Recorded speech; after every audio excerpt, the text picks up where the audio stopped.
주신 말씀은 사사기 2장 사사기 2장 6절에서 10절까지 오겠습니다.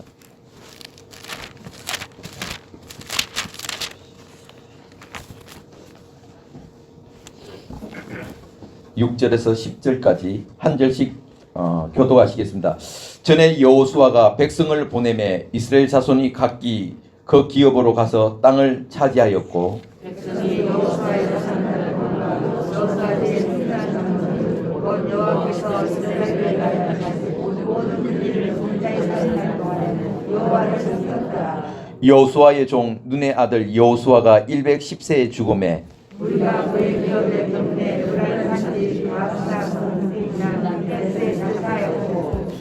합독하시겠습니다. 그 세대 사람도 다 그 열조에게로 돌아갔고, 그 후에 일어난 다른 세대는 여호와를 알지 못하며 여호와께서 이스라엘을 위하여 행하신 일도 알지 못하였더라. 아멘. 우리 좌우로 인사하겠습니다. 우리는 승리하였습니다. 다시 한번, 우리는 이겼습니다. 아멘. 자, 우리는 항상 이기고 있음을 여러분 믿으십니까? 주님이 함께 하시기 때문에 우리는 이길 수밖에 없어요. 아멘. 때로는 고난이 있고 역경이 있더라도 결국 최후의 승리는 누굽니까? 우리가 최후의 승리를 할 수 있습니다. 아멘. 자, 오늘 사사기에 대해서 말씀을 하려고 합니다. 사사기. 따로 사사기. 성경은 여러 가지 이제 군별로 이제 주제가 있어요. 주제가 있는데 이 사사기는 지도자의 부제입니다. 지도자의 부제. 창세기 같으면 창세기는 뭘 이야기할까요? 창세기에도 여러 가지 주제들이 있지만 뭘 이야기하고 싶은냐면 하나님의 신이 사람 속에 어떻게 들어오는지, 생기를 부르느니 생명이 되느니라 하는 것처럼 하나님의 신이 사람 속에 거하는 원리에 대해서 이야기하고 있습니다. 아멘.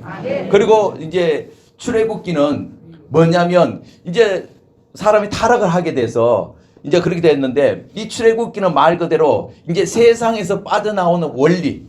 아멘.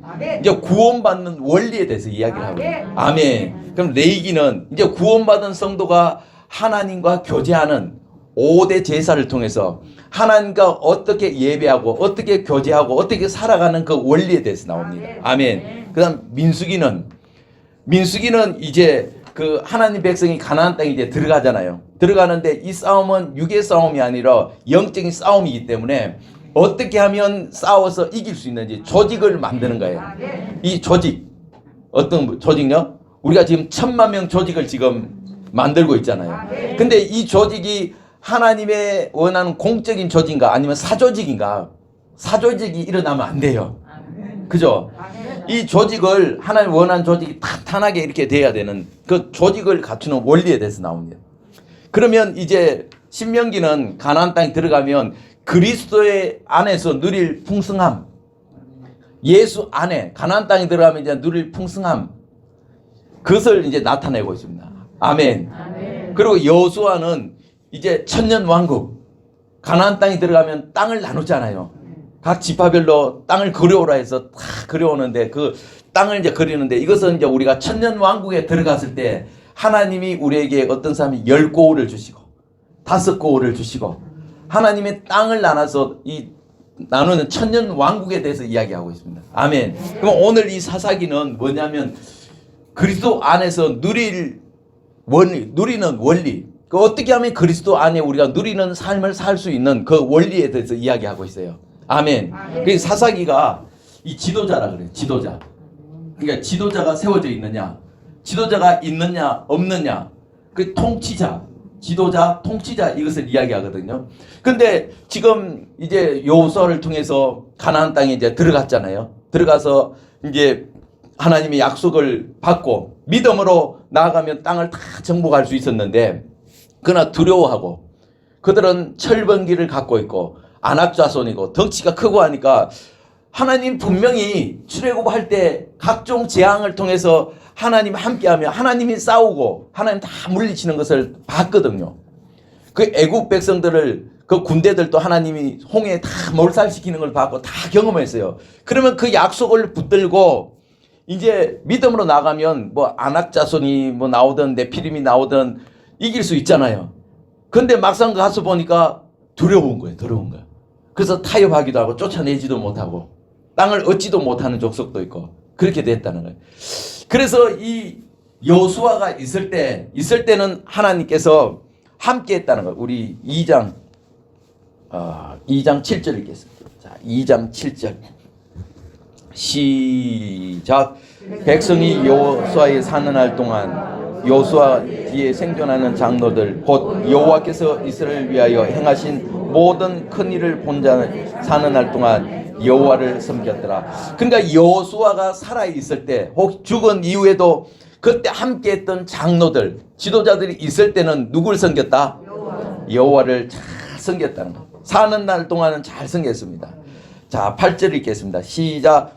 여호와의 종 눈의 아들 여호수아가 110세에 죽음에. 자, 10절 읽겠습니다. 시작. 그 세대 사람도 다 그 열조대로 돌아갔고 그 후에 일어난 다른 세대는 여호와를 알지 못하며 여호와께서 이스라엘 위하여 행하신 일도 한 세대가 다 지나갔어요. 여호수아가 죽었습니다. 죽고 나서 한 세대가 지나가고 이제 여호수아 죽고 그 세대 지나가니까 그 후손들이 여호와를 알더라 모르더라? 잊어버렸어요. 하나님을 잊어버렸어. 어떻게 하나님 백성이 하나님을 잊어버릴 수 있습니까? 그러나 부모가 있는데 부모를 모르는 것 똑같아요. 그리고 이스라엘 위하여 행하신 일도 알지 못하더라. 그러니까 하나님은 여호수아가 가나안 땅을 정복하고 모든 것을 다 할 수 있도록 세웠지만 여호수아가 죽은 이후에는 지도자를 세웠을까요? 안 세웠을까요? 안 세웠죠. 그러면 누가 지도자가 되겠다는 거예요? 하나님이 왕이 되시고 하나님이 지도자가 되시고. 왜? 하늘나라 가면 누가 왕이에요? 하나님이 통치하고 하나님 다스리는 나라잖아요. 이 가나안 땅이 천국을 상징하잖아요. 아멘. 그러면 여호수아가 그 땅을 정복할 때까지는 세웠지만 이제 그 일이 다 끝나면 모든 걸 통치하는 것은 바로 하나님이에요. 그러니까 예수님도 이 땅에 오셔서 불가불 왕 노릇한다는 거잖아요. 하나님이 예수님한테 모든 것을 다 주셨어요. 하늘의 권세, 땅의 권세, 땅 안에 모든 것을 다 주셨지만 이제 그 나라를 다 완성하시고 아버지께 바치게 되면 그 이후에는 하나님이 통치하는 나라가 됩니다. 아멘. 그런 것처럼 여호수아가 예수잖아요. 예수. 그죠? 여호수아가 그 사명을 다 감당해서 이스라엘 백성들을 이제 천년왕국에 딱 이제 가나안 땅에 집어넣으면 결국 하나님이 왕이 되시고 하나님이 통치하는 나라가 돼야 되는데 그런데 하나님을 몰라요. 그 여호수아가 죽은 이후에 또 필요하다면 뭐 다른 누구를 세웠을 건데 하나님은 세우지 않고 이제 신성국가 사람이 다스린 나라가 아니고 하나님이 다스리는 이 나라를 하나님 원하셨다는 거예요. 그런데 오늘 보니까 여호수아가 죽은 이후에 하나님도 모르고 또 다 잊어버렸어요. 그러니까 이 지도자가 없어졌어. 뭐가 없어졌다고요? 지도자. 그래서 이 지도자가 굉장히 중요합니다. 그러니까 지도자가 있느냐 없느냐. 사사가 세워져 있을 때, 그러니까 지도자가 있을 때는 하나님이 태평하게 평안을 주셨어요. 평안하게 안정적으로 다 이렇게 했는데 그런데 이 지도자가 없을 때는 어떻게 되냐? 어떻게 될까요? 지도자가 없으면 바로 어떤 일이 일어나냐? 우리 11절 보겠습니다. 자, 11절. 자, 시작. 이스라엘 자손이 여호와의 목전에 악을 행하여 바알들을 섬기매 애굽 땅에서 그들을 인도하여 내신 그 열주의 하나님 여호와를 버리고 다른 신 곧 그 사방에 있는 백성의 신들을 쫓아 그들에게 절하며 여호와의 진노를. 자, 지금 지도자가 없으니까 뭘 했다고요? 우상 숭배. 뭘 숭배해요? 우상 숭배. 하나님이 나 외에 다른 신을 두지 말라. 아멘. 그러니까 하나님이 그 최고의 신이고 하나님 외에 다른 신은 다 잡신이에요. 그러니까 사람 속에 누구 속에? 이 사람 속에 하나님 들어와 있어야 돼. 하나님 들어와 있어야 되는데, 그러니까 사람이 이제 하나님이 없으니까 우상을 섬기는데, 그 우상은 뭐 요즘처럼 뭐 부처대가리를 이렇게 만들어 놓고 하는 것도 있지만, 그러나 이 마음속에 하나님 위에 다른 것이 있다는 거예요. 물질이 우상이 될 수 있어요. 하나님보다 물질이 최고잖아요. 요즘 뭐 워낙 이제 물가가 오르고 이렇게 이제 하다 보니까 돈이면 최고잖아요. 돈이 있으면 하나님도 필요 없어. 왜? 돈으로 다 해결할 수 있으니까. 그것이 바로 우상이 되는 거예요. 돈이 바로 우상, 만몬이 되는 거예요. 아멘. 또 자녀가 우상이 될 수도 있고, 여러 가지 많은 부분, 하나님보다 더 사랑하는 그 모든 것이 하나의 우상이 될 수가 있다는 거예요. 그러니까 지도자가 없으면 누굴 섬긴다? 우상. 다른 신. 바알을 섬기. 그러니까 바알이라는 뜻은 주인이잖아. 그죠? 바알을 섬긴다는 거예요. 그러니까 하나님이 우리 삶의 주인이 돼야 됩니다. 물질의 주인, 시간의 주인, 우리 삶의 주인 또 누가 돼야 된다고요?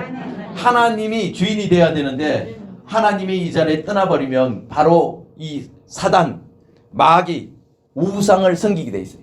아멘. 그렇게 되면 이제 하나님의 진노가 임하게 돼 있어요. 아멘. 자, 우리 14절 읽겠습니다. 14절 시작. 여호와께서 이스라엘에게 진노하사 노력하는 자의 손에 붙여 그들로 노력을 당하게 하시며, 또 사방 모든 대적의 손에 파심해 그들이 다 15절도 읽겠습니다. 시작. 그들이 어디를 가든지 여호와의 손이 그들에게 재앙을 내리심에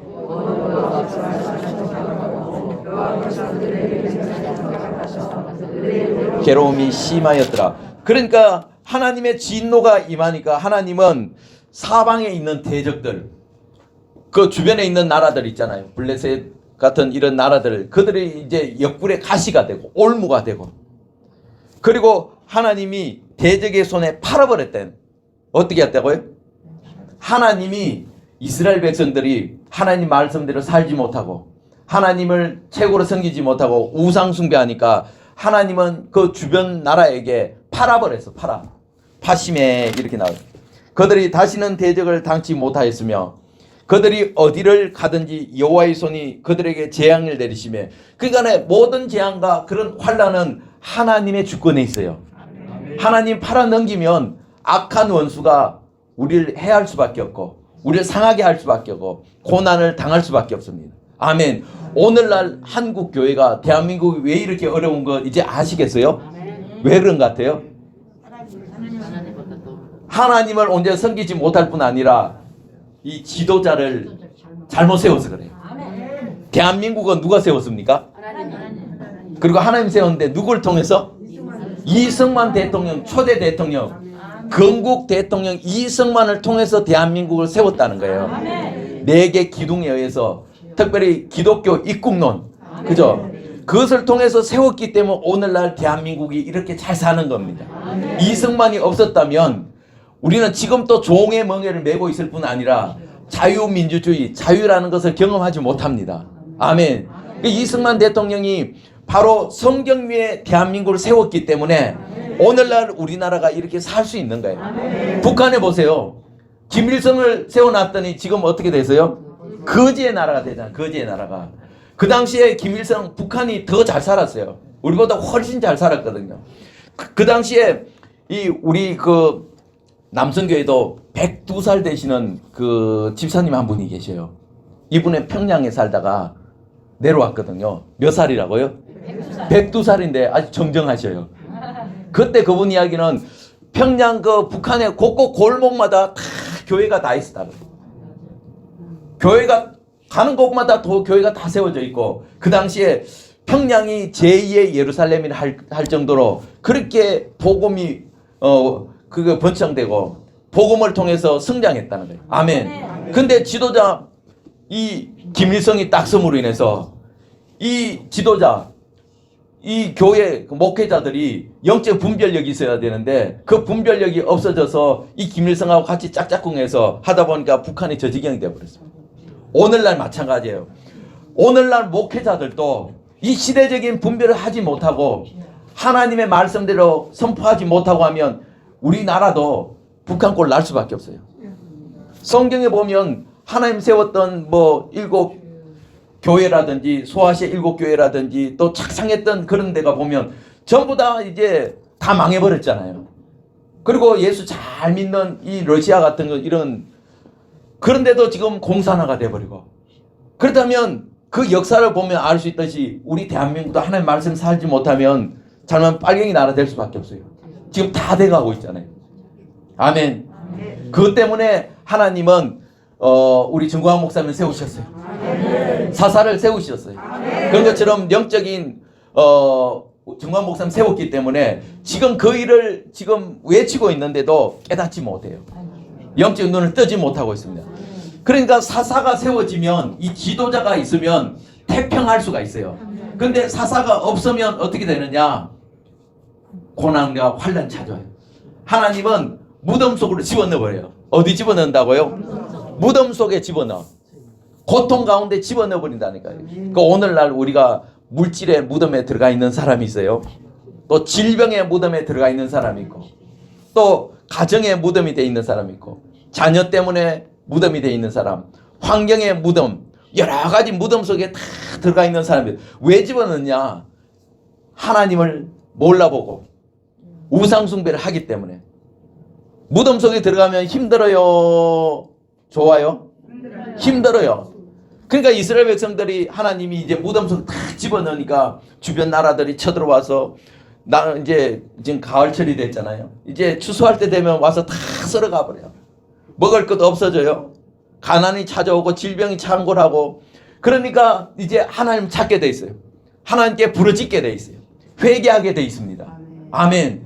그래서 회개하면 하나님은 사사를 보내요. 누구요? 사사를 보내면 그 사사를 통해서 또 구원을 해주셔요. 아멘. 이 사사는 지도자, 그러니까 3대 직분이 있잖아요. 선지자, 왕, 제사장, 기름 부음을 통해서 세워지잖아요. 그런 것처럼 하나님이 세워주면 결국 다시 회복돼서 평안하게 됩니다. 아멘. 그러면 덕 따시고 배부르니까 또 죄를 지어요. 이 사사기가 그게 계속 반복되는 거거든요. 아멘. 그런 것처럼 우리는 오늘 보면서 이 지도자 한 사람 세우는 게 얼마나 중요한지 몰라요. 이승만 같은 그런 지도자가 세워져야 돼요. 지금 대한민국 대통령이 누구예요? 문재앙요. 그러니까 지금 문재앙이 세워져 있으니까 그죠? 나라가 아니에요. 그죠? 거지의 나라. 한 번도 경험하지 못하는 이런 나라가 돼가고 있어요. 이런 나라가 위기 가운데 있는데도 지금 북한에 미사일도 뻥뻥 쏘고 핵을 지금 또 개발하고 있는데도 종전선언하고 있고 종전선언하면 미국이 나가야 되잖아요. 그러면 대한민국 끝장나는 겁니다. 지도자 한 사람 잘못 세워지니까 경제고 뭐 모든 분야마다 다 지금 망하고 있어요. 너무 살기 힘드니까 하루에 자살하는 사람만 해도 100명이 넘어갑니다. 아멘. 지금 이런 어려움이 있는데 우리가 오늘 이제 말씀을 정리하면 지도자가 제대로 세워져 있으면 나라가 태평을 누릴 수가 있습니다. 아멘. 지금 이 마지막 때, 이 어려움 때 정광훈 목사님을 하나님이 이 사사로 세워주셨어요. 영적인 선지자로 세워주셨어요. 그 외치는데도 깨닫지는 못해요. 못한다니까. 여기도 보세요. 우리가 보자고요. 16절 17절 읽겠습니다. 16절 17절 시작. 여호와께서 사사를 세우사 노력하는 자의 손에서 그들을 건져내게 하셨으나 그들이 그 사사도 청종치 아니고 돌이켜 다른 신을 아멘. 지금 사사를 세웠는데도 그들을 이제 건져내게 사사를 세웠는데 그들이 사사를 청종도 안 하잖아요. 다른 신을 엄난하게 섬기고 있잖아요. 그러니까 지금 이런 상황에 우리 정광 목사님 세워서 목사님을 통해서 대한민국 구원하기 위해서 광화문에 나가서 외치고 있는데 이들이 청종도 하지 않고 오히려 이단시하고 이단도 아니고 이단에 가까우니까 집회에 참여하지도 못하고 가까이 가지도 못하고 교회에다가 다 그렇게 이야기하고 있잖아요. 그때나 지금이나 똑같아요. 아멘. 저와 여러분들은 영적인 눈이 탁 떠져 있기 때문에 우리는 속지 않고 지금 붙어 있는 거예요. 대한민국 구원하기 위해서 이 일을 함께 하고 있는 겁니다. 아멘. 그러니까 하나님은 다 고난 가운데 넣을 수밖에 없어요. 이 문재인을 통해서, 코로나를 통해서 하나님은 한국 교회를 깨우고 있다니까요. 한국 교회가 정신을 못 차리니까 다 고난 가운데 집어넣고 있다니까요. 예배도 못 드리게 하고, 예배 드리는 것도 몇 프로 이렇게 하고 하는 거예요. 왜냐하면 정신 좀 차리라는 거예요. 제발 좀 정신 차리라고 하나님은 채찍을 하고 있는데도 그때나 지금 깨닫지 못하고 있습니다. 그러니까 고난이 더하니까 결국은 두 손 들 수밖에 없어요. 아멘. 자, 18절 읽겠습니다. 시작. 여호와께서 그들을 위하여 사사를 세우실 때는 그 사사와 함께 하셨고, 그러니까 사사를 세우면 함께 했다고. 아멘. 믿습니까? 또 그 사사에 사는 날 동안 여호와께서 그들을 대적의 손에 구원하셨으니, 보세요. 사사를 세움을 통해서 하나님은 함께 하셨고 그들을 통해서 구원하셨다. 이 어려움에서 구원하실 분은 바로 우리 하나님밖에 없다는 거예요. 이 사실을 깨닫고 한국교회가 다 일어나서 우리 정광 목사님이 다 연합해서 붙으면 하나님은 이 위기도 다 이겨내신다. 대한민국을 예수한과 복음 통일을 하는데 하나님은 밀어주신다는 거예요. 아멘. 자, 그러면 이제 어떤 일이 있느냐. 자, 3장 30절 보겠습니다. 자, 하나님이 이제 사사를 세우게 되면 결국 이렇게 됩니다. 30절 시작. 그날에 모압 사람이 이스라엘 수하에 항복하며 그 땅이 80년 동안 태평하였더라. 아멘. 지금 결국 이스라엘 수하에 항복하면 그 땅에 이제 80년 동안 태평했던 것처럼, 아멘. 하나님이 이승만을 세움으로 인해 지금까지 전쟁 한 번 안 일어나고 사실 태평을 누리고 있잖아요. 근데 그때도 죄를 지었는 것처럼 이 교회가 죄를 짓고 하나님을 온전히 섬기지 못하고 우상을 섬기고 세상 신과 타협하고 결국 그렇게 되면 이 대한민국도 무너질 수밖에 없어요. 영적인 눈을 활짝 여겨서 이 위기를 우리가 극복하면 하나님은 또다시 태평을 주신다는 거예요. 아멘. 그렇기 때문에 우리가 사사기를 통해서 그리스도 안에서 누릴 수 있는 풍성한 원리는 뭐냐면 바로 지도자를 잘 만나야 됩니다. 영적인 하나님을 제일주의로 섬기고 우상 숭배하지 말고 하나님 한 분 외에는 그 어떤 신도 없다는 거예요. 그리고 하나님이 지금 육적으로 이 지도자를 세우잖아요. 이 지도자들이 제대로 설 수 있도록 우리가 기도해야 돼요. 문재인 같은 사람은 서면 안 돼요. 그나마 참으로 감사한 것은 정광훈 목사님을 만나게 한 그것이 여러분 복 중에 복입니다. 수많은 지도자들이 있지만 지금 이 시대는 이것을 깨우기 위해서 정광훈 목사님 세우셨기 때문에 우리가 같이 연합해서 목사님의 사역을 위해서 함께 기도하고 돕는 배필로 서야 됩니다. 물질의 배필로 서야 되고 함께하면 반드시 우리를 통해서 하나님이 이 땅에 하나님 원하는 하나님 나라가 이 땅에 임하는 역사가 일어난다는 거예요. 그 일을 위해서 우리가 끝까지 잘 감당할 때 하나님은 우리 삶을 평안하게 태평을 누릴 수 있도록 인도해 주신다는 거예요. 그 하나님을 신뢰합니까? 끝까지 믿음으로 승리하시길 바랍니다. 아멘. 이 시간 우리가 두 손 들고 통성으로 기도하겠습니다. 하나님, 오늘 사사기를 통해서 지도자가 얼마나 중요한지 하나님 깨닫게 해주심을 감사합니다. 지도자가 있을 때는 태평을 누리지만 지도자가 없으면 결국은 무덤 속에 들어갈 수밖에 없습니다. 그 무덤 속에 들어가는 이유는 바로 하나님을 찾고 다시 한번 부르짖고 회개하라는 겁니다. 하나님, 한국교회가 무덤 속에 들어가고 있습니다. 하나님, 이때일수록 아버지가 교회와 지도자들을 깨어나게 하여 주시고 하나님 앞에 통의 자복의 역사가 일어나게 하여 주시옵소서. 너희는 옷을 찢지 말고 마음을 찢으라고 하신 주님, 하나님, 회개하고 나갈 때에 대한민국의 악한 모든 세력들이 떠나가게 하여 주시고 대한민국이 다시 하나님 원하는 예수왕국 복음 통일로 이루어질 수 있도록 인도하여 주시옵소서. 이를 위해서 우리 정광 목사님을 세워주셨사오니 목사님을 중심으로 하여 교회가 연합될 수 있도록 인도하여 주시고 목사님이 그 사명을 감당할 수 있도록 영육 간의 강건함을 더하여 주시옵소서. 체력과 영역을 칠변하다 하여 주시옵소서. 주님이 주시는 사명을 감당할 수 있도록 인도하여 주시옵소서.